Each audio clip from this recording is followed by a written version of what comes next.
Good evening, everyone. My name is Paul Young. I'm often asked to explain different things part of the financial planning analysis cycle, whether that's for government or business, to explain what some actions happen as part of the overall managing of the fiscal cycle for companies or government.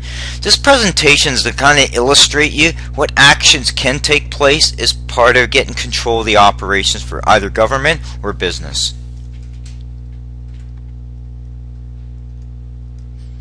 Now, a little bit about myself. I'm a CPA CGA by trade. I've had 25 plus years in academia, industry, and financial solutions. So I've actually done a lot of work re-engineering business processes. So I'm going to give you some of my experience and expertise of what happens and why these actions are taken. So let me explain overall what a corporate or government budget is. It's a control document to provide guidance to an organization or government of how it's going to spend money.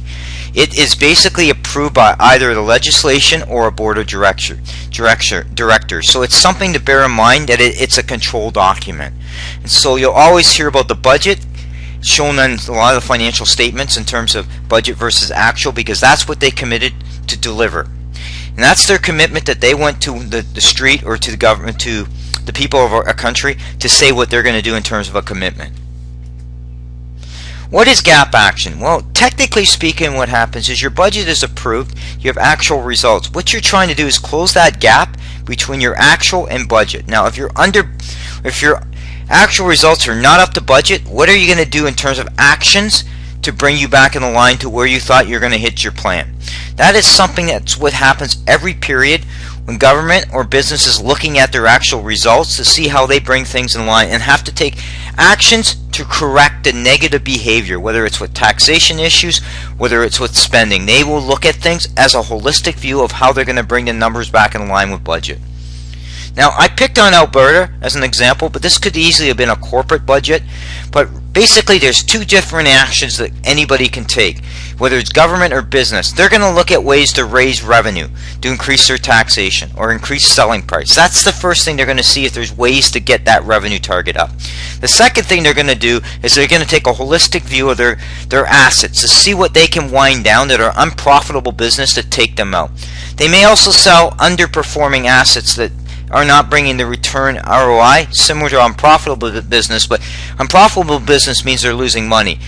When I talk about underperforming, they're not achieving the target results. So maybe they have a 15% target and that business is only targeting 8%. They may look at underselling it to focus on more of their core competencies to kind of save cash.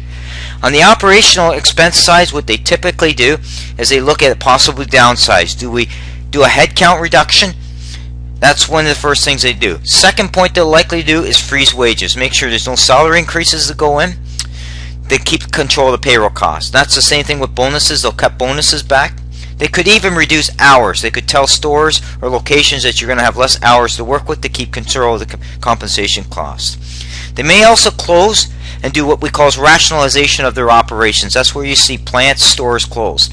In the case of government, they may rationalize their locations to consolidate government operations in fewer locations. That way to manage the cost. They also may eliminate what we call as discretionary spending. Discretionary spending means spending that you don't necessarily need to spend, so they will tell people reduce your discretionary spending. Whether that means basically cutting travel, office supplies, they will put restraint in there in terms of no cost, no travel can be done this quarter, or they'll reduce the amount of travel done.